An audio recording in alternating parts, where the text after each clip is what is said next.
Before we start, I want to give a shout out to this video's sponsor. Have you ever wanted a browser that was made to cater to all your needs as a gamer? Have you ever wanted a browser that tells you what kind of sales are currently going on and allows full customization of things, such as background music, keyboard sounds, opening and closing tab sounds, colors, and wallpaper mods?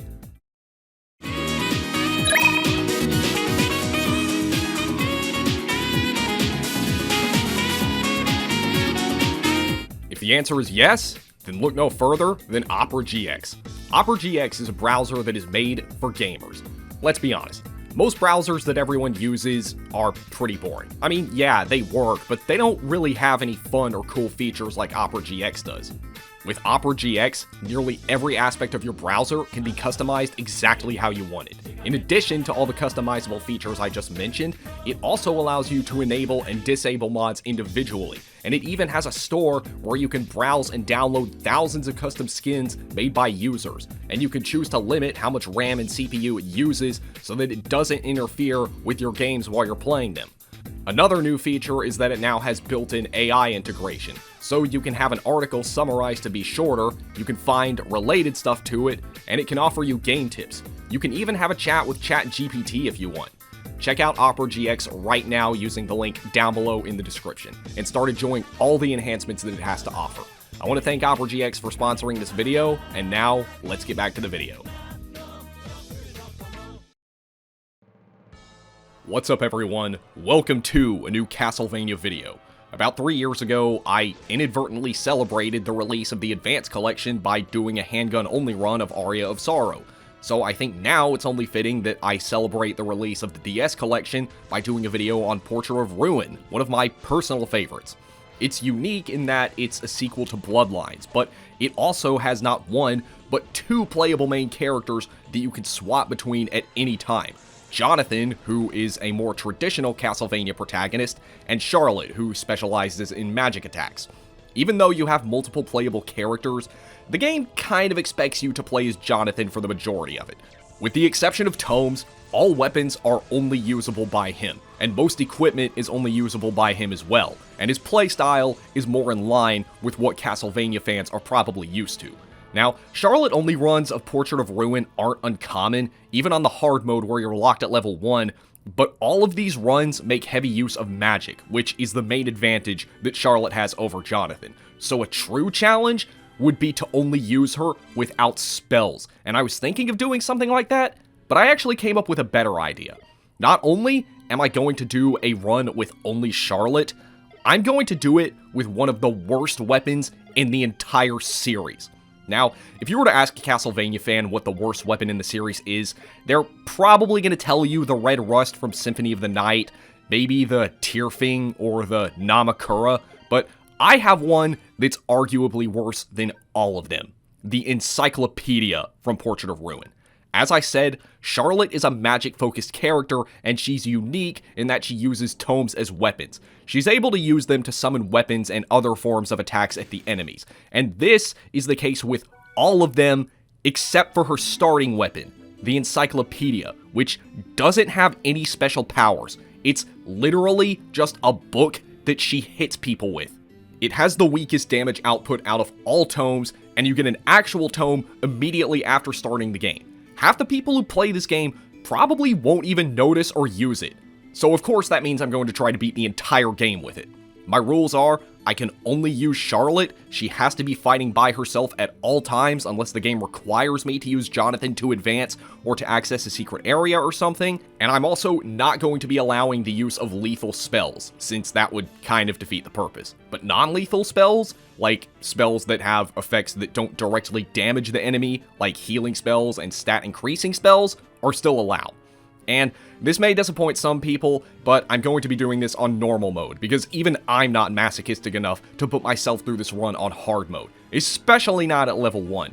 But another reason is also because in order to unlock hard mode, you actually have to beat the game first, and as far as I'm aware, you can't import saves from the DS versions, and this collection hasn't been out long enough for there to be completed save files available to download, at least as of the time that I started recording this. So with that established, let's get on with the game. Before the game starts, we are reminded that because this game takes place in 1944, that World War II is going on right now, and that's caused Dracula's castle to come back, because I guess the world decided that things weren't bad enough in Europe at the moment, what with the war and the bombing raids and the typhus epidemic and something that I know we're all thinking of that I can't talk about without YouTube going crazy. Now they have to deal with Dracula too. But thankfully, that's what Jonathan and Charlotte are here for. Not only to stop Dracula, but also to cause tonal dissonance by making very cartoonish anime faces like this. So, once we get control, there's actually not much we can do. I mean, even though Charlotte is technically with us, we can't actually switch to her yet. Not until we get the first relic that actually lets us switch characters. And now, I can show you how immature I am by doing this. Jonathan, Charlotte, Jonathan, Charlotte, Jonathan, Charlotte, Charlotte, Charlotte. Okay, I'm done. Alright, so from here, we're introduced to more of this game's gimmicks, particularly the ones that deal with having multiple characters, like having both Charlotte and Jonathan stand on a switch to activate it, or having a character stand on a statue while the other pushes it so that we can get to higher ground, that sort of thing. Eventually, we get to what looks like some kind of hub area, and here we run into a ghost who calls himself Wind, and he's going to help us by giving us quests and rewards when we complete them. In the room behind him is that priest we ran into on the way in, Vincent, and he's going to help us by selling us items. After completing Wind's first quest, we're given the lizard tail, which lets us use the slide kick, and we can use it to gain access to a new room that contains this game's first portrait. Yes, in this game, Dracula's castle isn't the only explorable area. Throughout the castle, there are these paintings that you can jump into that contain smaller explorable worlds of their own. Just like another popular game for the Nintendo DS. Alright, so even though this is the first area with some of the weakest enemies, we're already struggling and seeing just how bad of a weapon the Encyclopedia is. It takes multiple hits to take out even the basic skeletons, but that's not even the worst part. The worst part is how little effective range it has. This weapon's effective range is just a few pixels, and it is just barely able to strike most enemies without them bumping into you, and that's assuming they're standing still. Enemies on the ground tend to walk back and forth and, attack, and when you consider that the Encyclopedia's swing also locks you in place for about a second, well, you're probably going to be taking a lot of hits, and it's easy to see why it's not exactly an ideal weapon. All you can do is just attack the enemy while they attack you, or just bump into you, and hope that you have enough HP and healing items to get through these enemies while on your way to the next save point. If you don't, all you can do is just run past them. This is especially a problem with some of the bigger and tougher enemies like Andros, who you can't even run past. Enemies in the air actually aren't too bad though, because you can still maneuver yourself while attacking in the air. You still have to deal with the Encyclopedia's tiny hitbox, but at least the game is more forgiving with the hitboxes of flying enemies. There are also some benefits to playing exclusively as Charlotte. There are these enemies called Zakino that just will not attack Charlotte. They go up to her, confess their love, and hold out a flower, leaving them completely vulnerable to attacks. They don't even move around while doing this. It isn't long before I get to the first boss, the Dolan, and while many games are known to make the first bosses easy, the Castlevania series is actually pretty faithful to that. And even with these masochistic rules, this boss isn't too hard.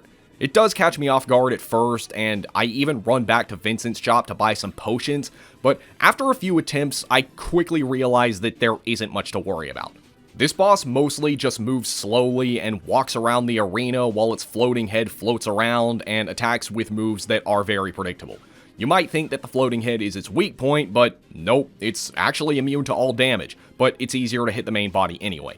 The main body will walk around back and forth and attack you with its lance, but its most common attack is where the head shoots these slightly homing balls of energy at you, followed by it exploding into a bunch of sperm cells.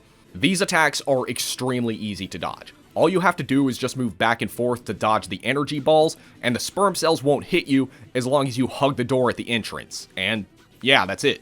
There is another attack where it will jump and launch spikes that come up from the ground, and this one I could not figure out how to dodge, but he only seems to go for it if you jump over him to the other side, and there's really no need to do this. Once you get the pattern down, this boss pretty much can't hit you. The only thing you have to worry about is the boss walking forward while you're trying to attack and it bumping into you. And for obvious reasons, that's something that's going to be a reoccurring theme with bosses in this challenge. There's also just the fact that your attacks are really weak, and the battles are going to go on for a very long time, and the longer the battles go on, the greater chances of you slipping up and taking hits, but that's what the potions are for. My attacks are only doing 4 damage, which, even for this early, is pretty pathetic, especially against a boss with 600 HP. The boss's energy attack is quite strong, dealing 69 damage, which is a little under half of my max HP, while bumping into him deals 20, but this surprisingly isn't much of an issue either. The best place to hit him is on his chest plate, and the best time to hit him is when he's about to go for his energy attack, which, oddly enough, he seems to go for when you're closest to him. You can usually get around 3 or 4 hits in before needing to get out of the way, sometimes 5, but it's best not to get too greedy. Just keep dodging and attacking at the right time, and before you know it, you will be victorious.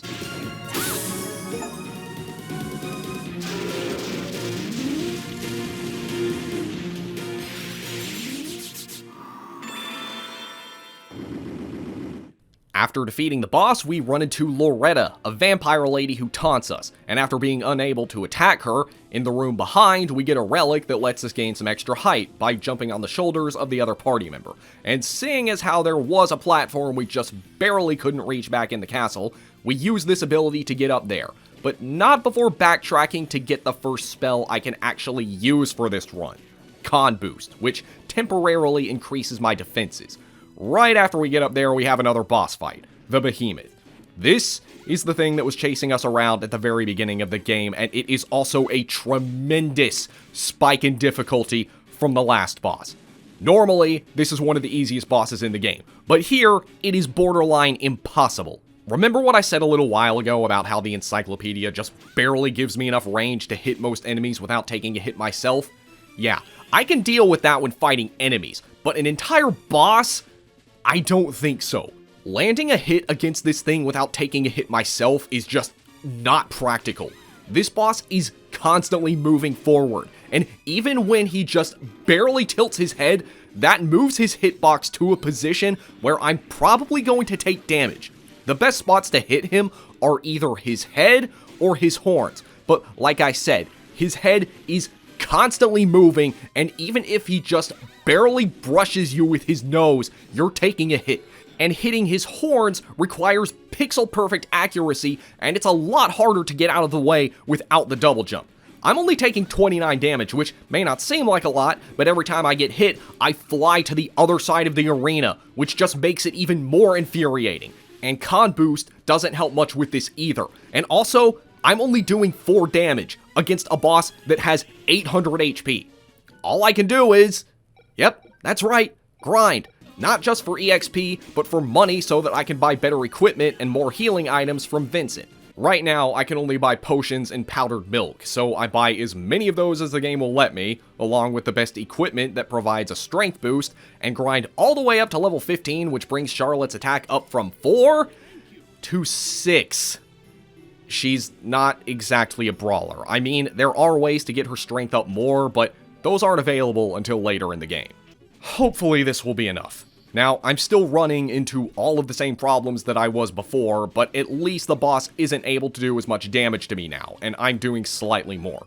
Going from 4 damage to 6 may not seem like a big increase, but with a boss that has this much HP, it's more of a difference than you might think. But for every hit I'm dealing, I'm pretty much taking one too. With Con Boost active, he can only deal 17 damage to me, which isn't much against my 240 HP. Whether or not that's going to be enough is up to the game, but at this point I've kinda sorta figured out how to hit him while avoiding his hitbox. It seems to be better to hit him when he's backing up and when he's about to charge forward. And I haven't even talked about his attacks yet. He has this one where he'll jump and one where he'll charge up and charge forward, both of which can easily be dodged, but not when you're trying to land a hit up close. And there's also just the whole issue of this battle taking a really long time because of how little damage I'm doing. Like, even if I get his attack pattern completely memorized and I'm able to defeat him without, taking a single hit or bumping into him, it just takes a frustratingly long time and it's heck on my fingers. I'm using one of those Pokken tournament controllers. It's pretty good for retro gaming. There's also an attack where he'll launch poisonous balls at you, which can be avoided. The only one that's kinda hard to dodge is his tongue whipping attack, which you need to stand back to avoid completely, but if he's got you pinned to the corner, there's nothing you can do, and this does get me a few times. The best I can do is just attack and heal when my HP gets low. That's all there is to it. I go through all my potions and almost all my powdered milks, but just when I least expect it, I am able to take out the Behemoth.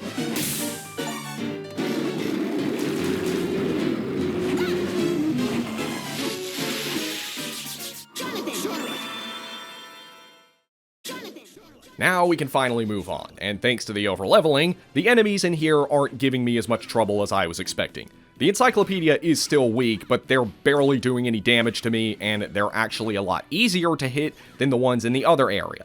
In fact, it's actually the bigger enemies that are easier to take out here. Those giant stone golems just keep stepping backwards, giving me plenty of chances to hit them without having to fear getting hit.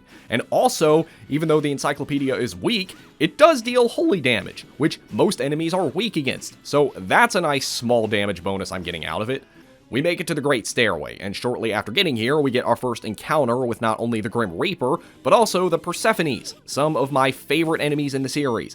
And in this game, they have vacuum cleaners, and in addition to being maids, these things also must be abortion doctors because they keep trying to use their vacuums to give Charlotte an abortion. That's what it looks like. What else could they be doing? Alright, so the boss of this area is one of the strangest ones in the entire series. You get into the boss room and you see this cauldron that you can push. You don't see the boss, but you know it's there because you can't leave, so then you just attack the cauldron and then this giant green mass comes out. This thing is Caram, and I don't really know how to describe this boss. The way it works is that he's stuck in this cauldron, and after attacking the cauldron 5 times, he pops out, attacks with some red orb attack, and releases a bunch of slime balls that turn into SMT slimes and move toward the cauldron. When the boss emerges from the cauldron, that's your only chance to damage him. And it may seem like a lot to juggle with all the slimes and the projectiles and everything, but there is a trick to cheese your way through him. Just push the cauldron all the way to the edge, jump to the other side, and start attacking. When he comes out of his cauldron, the orb attack will go right over you and leave the screen. The slime balls will bounce off the wall to the other side before they hit the ground, and the slimes will disappear once they reach the cauldron. So now all you have to do is just repeat the process of hitting the pot, then hitting him when he comes up, and just keep doing this until he's done. I should say that there does seem to be a small chance that you can still get hit. I mean, I take a couple of hits during this process. I'm not sure if it's the slimes or the orbs or whatever, but it's not a big deal either way. The boss doesn't even have that much HP. In fact, it actually has less than the Behemoth, and my attacks are dealing more damage too. You might call my strategy cheap, but after what the last boss put me through, I don't feel bad about it.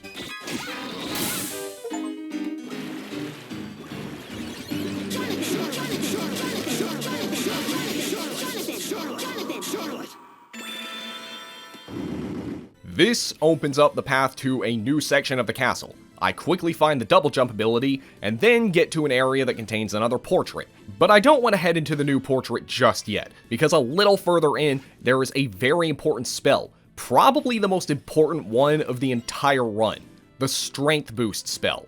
It does the exact same thing that Con Boost does, except it applies to Strength, and it increases by 30 when fully charged, which increases our overall attack by 15. More than tripling what we're currently doing. Most people probably won't even bother with this spell in a normal Charlotte-only run, but here it is a godsend, and for once, I actually feel like I'm doing a decent amount of damage. So I go into the painting, and it takes me to the Sandy Grave, an Egyptian-themed level, and things are already going much better than they were in the last painting. Not only am I doing more damage, but nearly every enemy here is weak against Holy, which brings my total damage to about half as much as I'd be doing in a normal run, but that's some pretty insane damage given the circumstances. The enemies are also just pretty easy to defeat. They don't really move forward like the ones in the previous areas, and there are also a lot more that are either floating or have hitboxes that I need to jump to hit, like the sandworms or the Elgizas, which makes things much easier. But there aren't really any valuable treasures or items relevant to this run either, at least not that we have access to right now. About halfway in, we get our first encounter with Bronner, this game's main antagonist, and he and his daughters are using the power of his paintings to take Dracula's power for themselves. The point is, I need to kick his butt. Now, as I said, the enemies of this area aren't too bad, but the boss is on a whole nother level. I don't know if this is karma getting back at me for what I did to the last boss, but this boss is impossible. But before I get into how this boss fights, my attacks are doing 1 damage to it. 1. Against a boss with 1500 HP. Apparently, this thing is weak against Slash, which the Encyclopedia does deal, but it's also resistant to Holy, so I'm guessing it's a situation where the Holy resistance overrides the Slash weakness, and or it just has that much physical defense. I'm going to handle this the same way I would handle homework I was having difficulty with back in college. I'm going to put it off and go work on something else and come back when I'm better prepared. Thankfully, there's still a good amount of the castle I can explore before actually needing to beat her.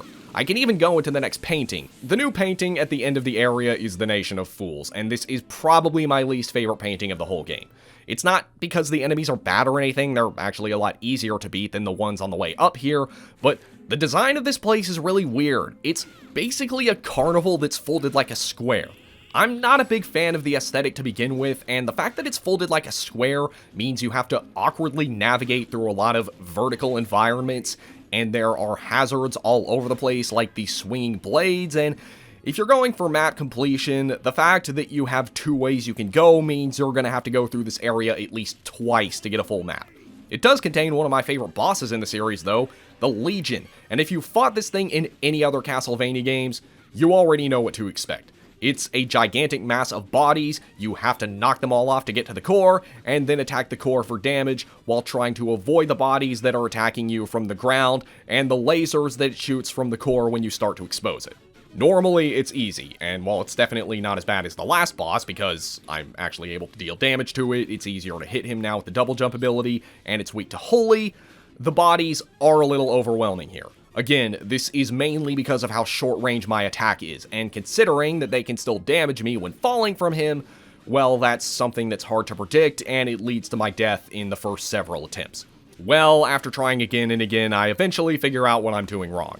Normally, I just focus on knocking off the lower parts of him because I don't actually need to expose the core completely to attack it, at least not in other games, but bodies can fall from any of the parts that are still active at any time. So if any are above me, bodies can rain down on top of me while I'm trying to attack the core, so before attacking the core, I make sure to knock off the whole left or right side, depending on which side I'm attacking. And then I can safely attack the core. I still have to worry about the laser attacks, but they're easy to dodge and are pretty weak anyway. After attacking the core, the rest of the parts fall off, exposing the core completely. And now things are a bit different. Now the boss attacks with all of its tentacles, but these attacks are still really predictable. It'll either fire its lasers or shoot fire out in a clockwise motion. The fire is a bit difficult to dodge if you're on the left side because you have to jump on the platforms and have perfect timing to avoid getting hit, but if you just stick to the ground on the right side, it's much easier, and doesn't actually require jumping. The only difficult part about this phase is hitting it because you have to time your jumps perfectly to gain enough height to attack it. But once you get this down, along with his attack pattern, you will not have a problem at all taking it out.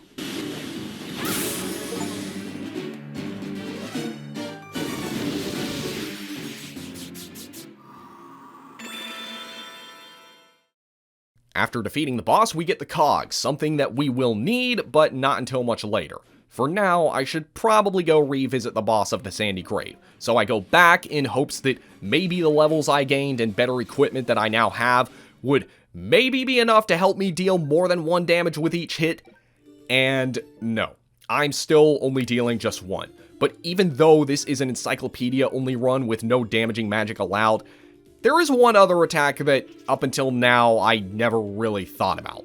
the slide kick, and I actually only thought about it because of one of the items that I found in the Nation of Fools, which was the spiked boots, and it increases the damage of kick-based attacks, which Charlotte can't do, except for the slide kick. I don't normally think much about the slide kick because it's pretty weak and only really ever useful for sliding through single tile high spaces and dodging enemy attacks, but seeing as how the boss is weak to physical attacks and the slide kick deals fixed damage, this may be just what I need. I can confirm that it does increase the power of the slide kick, so I take it to the boss and look at that, we're dealing 10 damage with each hit now, which I may have barely passed math class in school, but even I know that that's a lot more than 1. But that doesn't mean this boss is going to be easy, but I guess now I should probably talk about what this boss actually does. This boss is Astarte, and she likes to walk around and use a variety of magic-based attacks. There's one where she'll jump back and shoot electric triangles at you, which can easily be dodged by just crouching. There's this one where she'll shoot a tornado at you from her wand, which is avoidable by crouching close to her or jumping. Then there's one where she just stabs you with her scarf, which is theoretically the easiest to dodge, but it's the one I'm the most vulnerable to, because she doesn't go for it very often, and it always catches me off guard. And I can't avoid it by just stepping back either. I have to jump up. Her main attack is Temptation, where she shoots hearts at you. This one isn't a problem for me because it only affects Jonathan, and when it hits, it charms him. Now, with these attacks, this may seem like an easy boss, and normally it is because these attacks are easy to dodge, but being able to dodge the attacks and attack without getting hit are two different things. In order to actually land a slide kick, your spacing has to be pixel perfect. If you're too far away from it, it won't hit, and you'll have to realign yourself. And if you're too close, you'll make contact with her and take damage. And like I said, she likes to walk around, so there's a good chance she may walk toward you, screw up your spacing, and make you take damage. I find the best opportunities to hit her are when she goes for her Temptation attack. Not just because Charlotte is immune to this, but also because she tends to spam this a few times whenever she goes for it, and she stands in place while doing this, allowing you to land a good 3 or 4 hits. This is also true to a lesser extent for her tornado attack, but she doesn't spam this like her other attack. Once you've had enough practice and got the spacing down, everything may seem like a cakewalk, but screwing it up is actually a lot easier than you think. There's nothing more frustrating than missing an opportunity to hit her due to poor spacing, and that's the best way I can describe this fight. Frustrating. You have to attack her with a very specific type of attack that requires you to have perfect spacing, perfect timing, and it is very easy to screw up, like I said.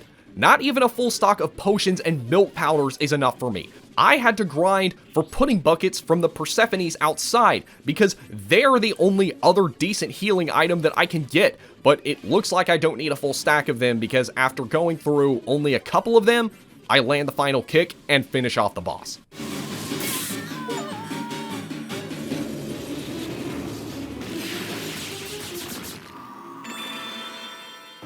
With her defeated, I get the Strength Glove, which allows me to push heavier objects.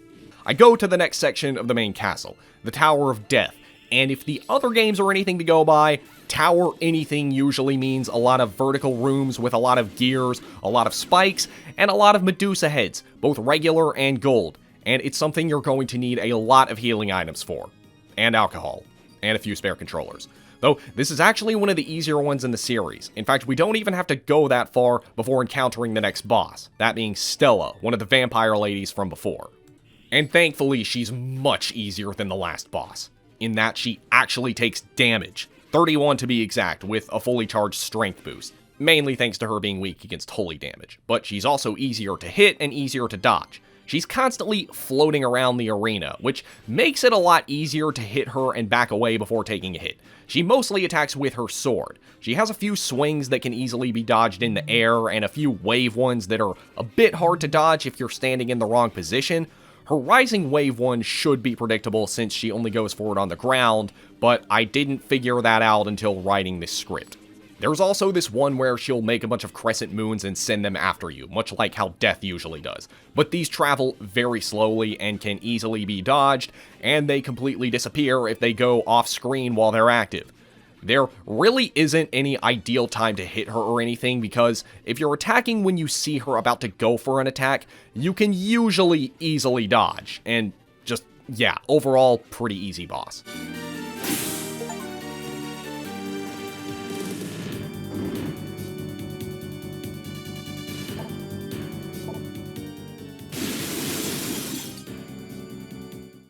After defeating her, she and her sister show up to taunt us some more and then disappear, but they drop a locket with a photo of them with someone who looks a lot like Wind, so we take it to him and he confirms that he is their real father, and is Eric Lecard from Bloodlines, and the best friend of Jonathan's father. There's also something about the vampire killer, how it can't be used properly by a non-member of the Belmont family, and how it was the reason that John Morris died, or something. But really? Are the monsters in this castle that tough? Do we really need some kind of legendary vampire killing whip when we've been able to take out these monsters with a freaking book? Whatever the case, there's now another painting for us to explore, the Forest of Doom, and its portrait is at the very top of the tower. This is probably the easiest portrait in the game, since most of the enemies here are floating. You've got the horrifying doe-gatherers, the witches, the apprentice witches, the harpies, the killer bees, all of which are very easy to take out. It only takes me a matter of minutes to reach the boss, and have you noticed a pattern here? We get one easy boss followed by a borderline impossible one? Well, this next boss, Dagon, falls into the latter category. Not because I'm not dealing enough damage, I'm actually doing 43, which is pretty good and more than I've been able to do to any other boss so far, but because of the way this boss is designed, I literally cannot hit him without taking a hit myself. It has this sort of L shape to it, but the weak point is the frog's head, which is at the top, so there's a hitbox right under the weak point, and because of how close I have to get to hit the head, I cannot get out of the way after hitting it. There are very rare occasions where I am somehow able to avoid the hitbox, but these are completely random. No matter how much I perfected my timing, no matter which angle I hit him from, and regardless of whether I was underwater or not, 99 times out of 100, I get hit on the way down. So this is basically just a turn-based fight. I deal a hit, I take a hit. I deal a hit, I take a hit. I deal a hit, I take a hit. And the only way to get through it is to have enough healing items. Well, I tried with a full stock of potions and milk powders, and that wasn't enough. So I get some more pudding buckets, but also the frogs outside the boss room drop century eggs, so that's helpful. And once I think I have enough, I go on in. And there's really not a lot to say. I mean, what can I say? It's not like I can avoid the attacks. I can only deal damage. Even his normal attacks are pretty difficult to avoid. In this fight, the water level is constantly being raised and lowered, and this is because the boss sucks in all the water every now and then, and when this happens, its belly fills up, and during this time, it's impossible to hit him with the Encyclopedia. The water spews out of the other mouth, and if you're standing on the ground, you won't be able to avoid this attack. You have to awkwardly use the water to propel yourself and keep double jumping between the frog's head and the stream of water. And doing this without getting hit is very difficult because right below you, you have the hitbox of the fish part's head. So you might as well land some hits while you're up here. Now, when the water is full, the fish will sometimes jump over to the other side and flip around, and this is pretty much the only opportunity there is to hit him with the book without the guarantee of colliding with the hitbox because you have unlimited jumps in the water and you fall down slower. But it's also easy to collide with him when he's turning around. And when you're above the ground in the water like this, it's easier to maneuver yourself out of the way. But it's also easy to collide with him when he's turning around. The only other thing that could be considered an attack are these mines that occasionally appear. They float at the top of the water, so it's nothing to worry about when the water is up, but when it's down, you have to avoid them, which, given the circumstances, can be a little tricky. It's really important to avoid these other attacks because, like I said, taking damage is pretty much inevitable in most cases, and you're limited on healing items, so you're gonna have to conserve them as best you can. This is another perfect example of a boss that is normally pathetically easy, but under these conditions is ridiculously hard. But with enough healing items, it is possible to beat him.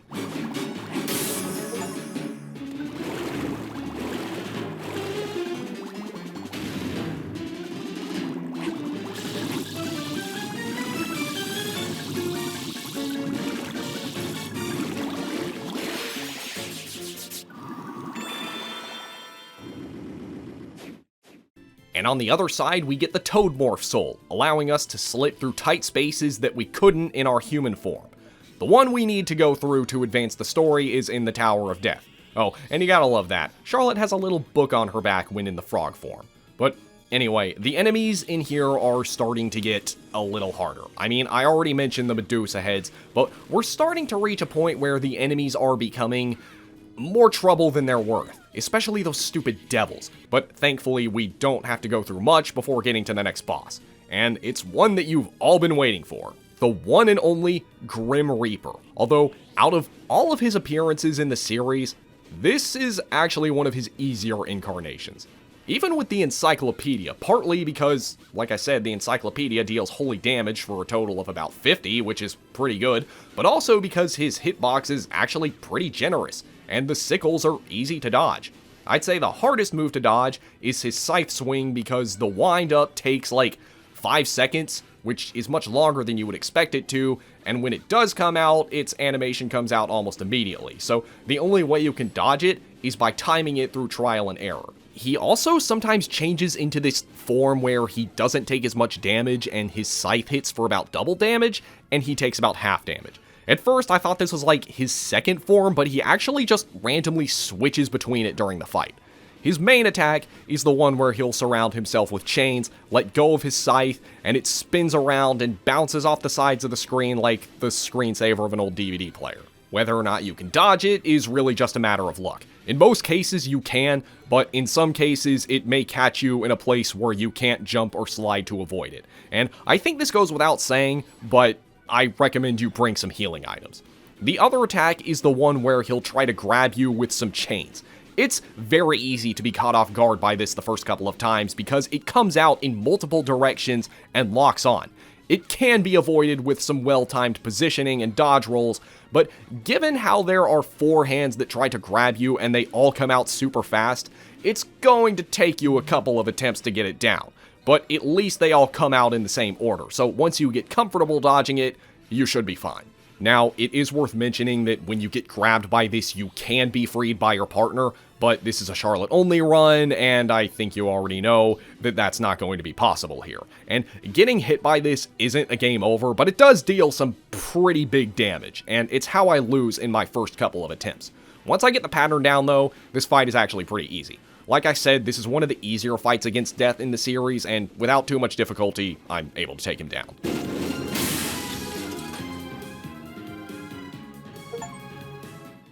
Upon defeating him, Death reveals that he's not going to kill us because we still serve a purpose. Confused about what that means, we just head back, and it looks like Vincent has been bitten by a vampire, and is understandably pretty scared. How do we cure him? Well, back in the Egypt world, there's a spell hidden through a tunnel that's only accessible by turning into a frog. It cures all ailments, and we take it back to him, use it, and he's cured. And when we ask for a discount for saving his sorry butt, he tells us to go screw ourselves. But that's not actually what we needed that spell for, and we'll get to what we actually need it for soon enough. But right now, we have to head through the newly accessible area behind Death. And it's definitely starting to hit me just how helpless I am against these enemies. I mean, we have to get past a final guard, where we have no choice but to take a hit to get past. But before too long, we do get to the boss at the end, and it's a battle against the vampire ladies. Now, we could defeat them the normal way, but that would get us the bad ending. What we actually need to do is use that same purification spell that we used on Vincent. One problem though, it takes quite a long time to charge up, and getting hit once will interrupt the charge and force me to start over. With just Charlotte, it's just not possible. So what we need to do is play as Jonathan to distract them while Charlotte casts her spell. You might say this is against the rules because I'm playing as Jonathan, but I had no choice but to play as Jonathan in the beginning, and then there are all the parts where he's necessary to move on, so I'm going to allow this. And even with Jonathan, it's actually not as easy as it sounds, because not only do I have to keep their attacks away from Charlotte, but I also have to keep her on screen, because if she leaves the screen, the animation will stop. It does take a few attempts, but eventually I get it down, and the vampire ladies are back to their human selves. Now, as I said, it's necessary to end the battle this way to move on and get the good ending, but they also serve another purpose. They have the ability to unlock the true power of the vampire killer, but only after the new owner has defeated its previous true owner in a battle. And that's Richter, and it's something that Jonathan has to do alone, so yeah, not gonna be possible here. But again, it's not necessary. It's not even the best weapon in the game.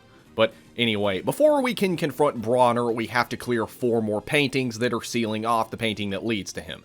As for the worlds behind these paintings, well, there's really not a lot to say. They're just throwbacks to the other paintings that we've visited so far, with only slightly stronger enemies, but the textures and layouts are all very similar. The first one that I decide to do is the Forgotten City, which is the Egyptian one. Again, it's pretty similar to the first one, but in here we do encounter our first armored fleamen, which are pretty insignificant enemies by themselves, but they do have a chance to drop the Berserker spell, which locks Charlotte in place and forces her to use her normal attack. But when fully charged, it increases her strength by 100.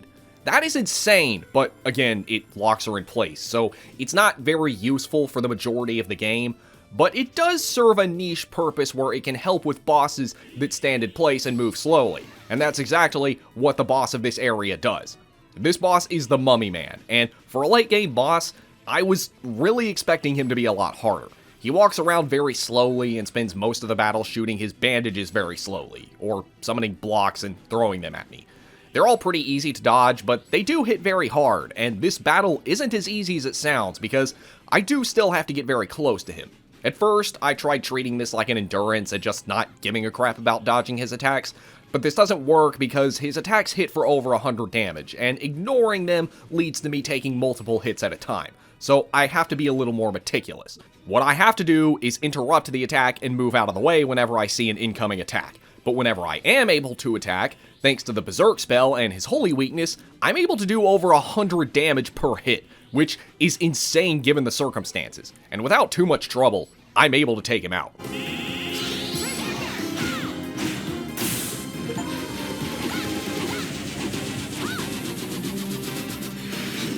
Alright, that's one area down. The next one I want to clear is 13th Street, which contains Charlotte's best piece of armor for this run, the wedding dress, because it increases her strength by 15.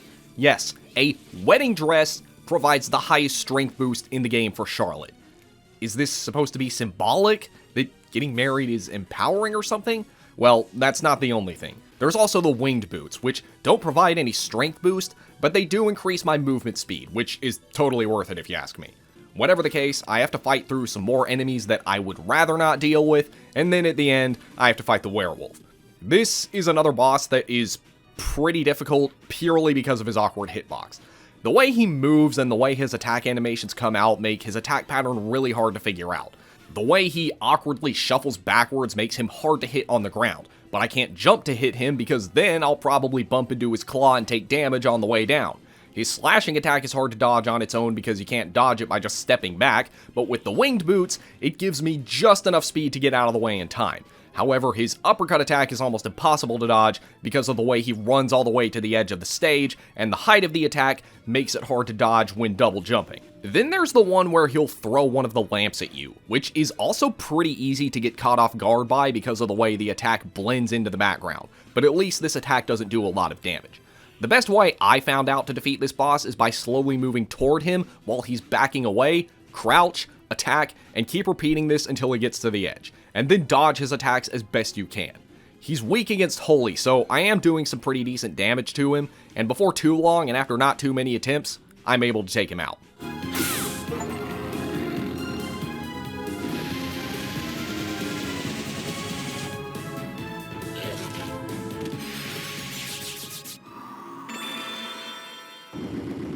Alright, the boss of the next area that I tackle is the Creature. You know, the Frankenstein monster, a series staple. But this thing has gotten some serious upgrades since his last appearance. He's not just the Creature anymore, he's the Super Mecha Death Creature.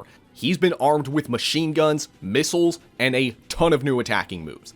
He's also the boss that takes the least damage of all these portrait bosses, even though, like them, he's also weak against Holy. Despite his new attacks, he's actually not too hard, and pretty easy to hit. His machine gun fire attack can be dodged by jumping over him, giving you a chance to get some good hits in. His missile attack isn't hard to dodge. His electric attack always arcs over you when you're hitting him. His stomp attack is very easy to dodge, and his grab attack comes out in a way that's almost identical to the werewolf slash attack. In fact, this whole battle plays very similarly to that one, only he moves slower, and he also tends to go for his easier to dodge attacks when I'm closer to him. So this one does not pose much of a challenge at all. He does have a lot of HP, and I do spend a good amount of time swinging at him, but I'm able to easily dodge almost all of his attacks and take him down without too much trouble.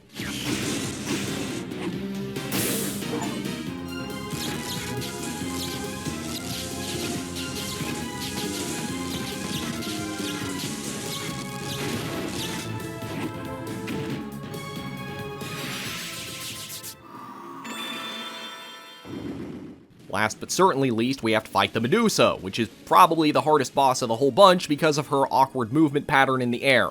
I mean, with her being in the air, you'd think that would mean she's easy to dodge, but not really because of how erratically she moves around and how easy it is to bump into her. In fact, after one of her attacks, she'll just snap back into a different position in a single frame, making you take a hit if you're in the way. Her attacks are at least easy to dodge. I mean, there's this one where she'll attack you through the ground with her snake tail, and you can easily dodge this by just standing in the right place. Then there's this one where she'll try to petrify you by looking at you. You can counter this by just facing the other direction.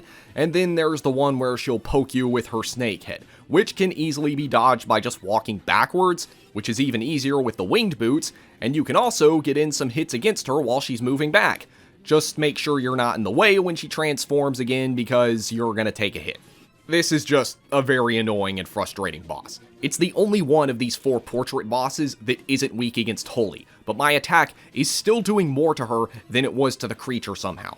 I know I say this a lot, but this is just an endurance. It's very hard to hit her without taking a hit myself. Not impossible, but because of this I need a lot of healing items, which I thankfully still have plenty of. And I don't know how, but by some crazy miracle, I'm able to take out this boss on my first attempt.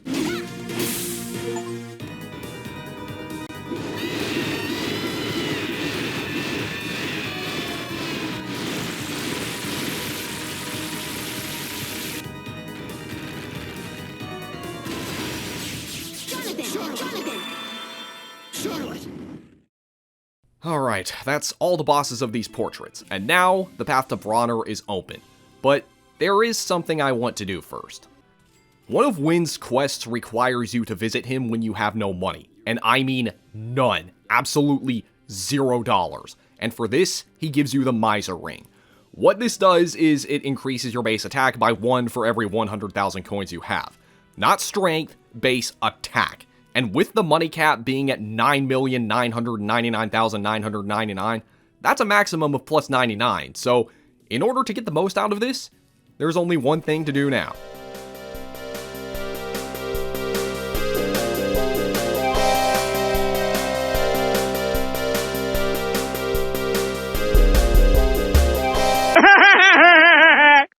There we go. We have the maximum amount of money that we can possibly have in this game. I think we're ready to take on Bronner now. Now, if I were to describe Bronner in one sentence, think Madarame from Persona 5 if he was a Castlevania boss, even though this game came out almost a decade earlier. But as far as main antagonist bosses in Castlevania games go, Bronner is one of the easiest, especially with the massive attack boost that I have from the Miser Ring.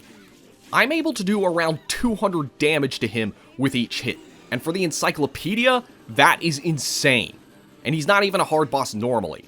He attacks by summoning monsters out of paintings, and he paints giant lines across the battlefield that damage you if you touch them, preventing you from getting past them. And all you can do before you hit him is just wait for them to disappear. Then there are his attacks that he has to summon out of paintings, giving you plenty of time to prepare, and they're not even that hard to dodge anyway, nor do they deal a lot of damage. The hardest part of this fight is just waiting for the paint to clear up so that you can hit him. But when it does, it is very easy to deal some serious damage. He just stands in place for most of the battle, and with how much damage I'm doing, it really makes for a short and easy boss.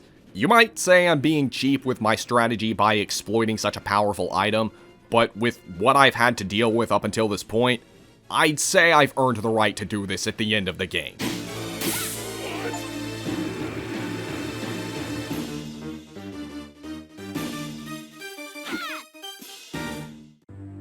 So we defeated Bronner, but obviously he wasn't actually the final boss. Death shows up, finishes him off, and with him gone, the painting that was preventing the resurrection of Dracula is also gone, and Dracula can be revived. So yes, once again, Dracula is the final boss of a Castlevania game. And all I have to do to face him now is go straight to his throne room. But I'm not going to do that just yet, because there is an optional area that I want to clear out. By getting at least 888% completion of maps in the game, you gain access to the Nest of Evil, which is a gauntlet of enemies and bosses that are recycled from Dawn of Sorrow. Even if it is just a way to squeeze in more content by reusing assets from the previous game, it's pretty cool, but I don't really have a lot to say about these bosses. I've already dealt with them in another video, and the challenge I did for their game was actually very similar to what I'm doing here, so I don't really think they're worth talking about, and honestly, the reward for completing this section isn't really worth it either, but at least the experience I gained from the bosses is nice. Alright, when I'm done with that part, I am level 45 with 117 base attack on Charlotte, and with this, I think I'm ready. But I'm not just fighting Dracula, I'm fighting Dracula and Death at the same time. This is one of the coolest final boss battles in the entire series. I mean, it's a tag battle against two of the series' main antagonists, and for a game that places heavy emphasis on two protagonists who have to work together, it's only fitting, but this is also a Charlotte-only run, as I keep saying, so that kind of gets thrown out the window. Dracula fights a lot like he does in previous games. He'll teleport around the arena, doing the attacks that he likes to do, you know, shooting fireballs, darkness balls, and turning into a bunch of bats. When he turns into a bunch of bats and moves around, he can actually take you out in one really fast combo, so if you ask me, it's best to just avoid him altogether and focus on Death instead. Death floats around the ceiling and swings down his scythe, and that's pretty much all he does. You don't have to worry about any flying sickles or him throwing his scythe or anything like that. And even though he and Dracula both have different health bars, you only need to take out one of them. Death has 4,444 HP, while Dracula has 6,666 HP, so I recommend concentrating on Death. Not only because of this, but also because Death takes more damage and is easier to hit. And with the high damage I'm doing, it's not long before I get him down to 0 HP. When either of them reach this point, Death will sacrifice himself to Dracula, and he'll enter his second form. And this second form of Dracula is not too bad, actually. I mean, his attacks hit like a truck, but he doesn't actually have a lot of variety, and for the most part, they're easy to dodge. There's this one where he'll throw a scythe at you 3 times in a pattern, which to me deals over 250 damage, and then the one where he'll slowly fly toward you while fire rains down from above. This is not only easy to dodge, but actually a good chance to hit him for some solid damage too. Then there are his attacks where he'll just charge at you and slam into the ground. Both can catch you off guard, but they don't deal anywhere near as much damage as his other attacks. However, there is one attack that stands out from the others, and it's because dodging it is impossible. And I mean impossible. I am dead freaking serious. It's the one where he goes into the background and tries to crush you with his giant hands. This surrounds both sides of the screen, and after a few seconds, he'll crush you for massive damage.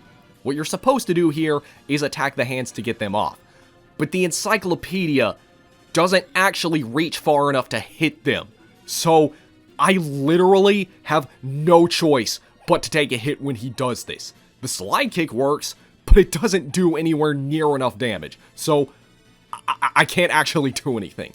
And this attack deals 560 damage, which I just barely have enough HP to survive at max. And even after that, there's still some additional damage too. After the first hit, I have to pause the game, heal up, and do this every single time. And he likes to go for this attack a lot. I am really glad I didn't do this on hard mode or with a level cap, because this would not be possible under those conditions. Thankfully, I made sure to hoard up on healing items, because that's the only counter I have.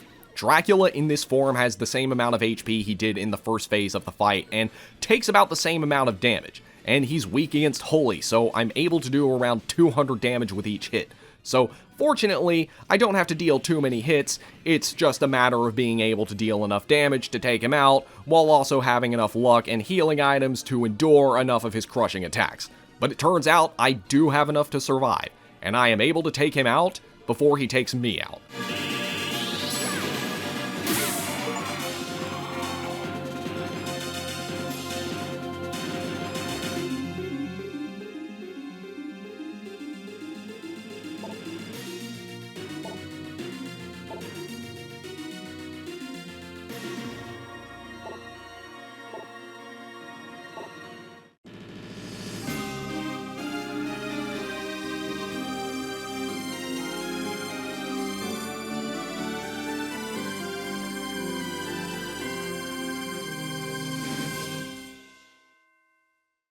And that concludes Castlevania Portrait of Ruin.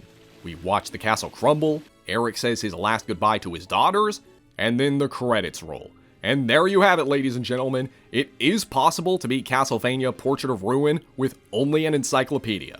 Seeing as how it is that time of year, maybe I'll be making more Castlevania videos, but I still need to finish episode Aegis, and also Metaphor is coming out, so I'm going to cover that. But as always, guys, be sure to check out my other links in the description, be sure to rate, comment, and subscribe, and until the next video, I will see you all later.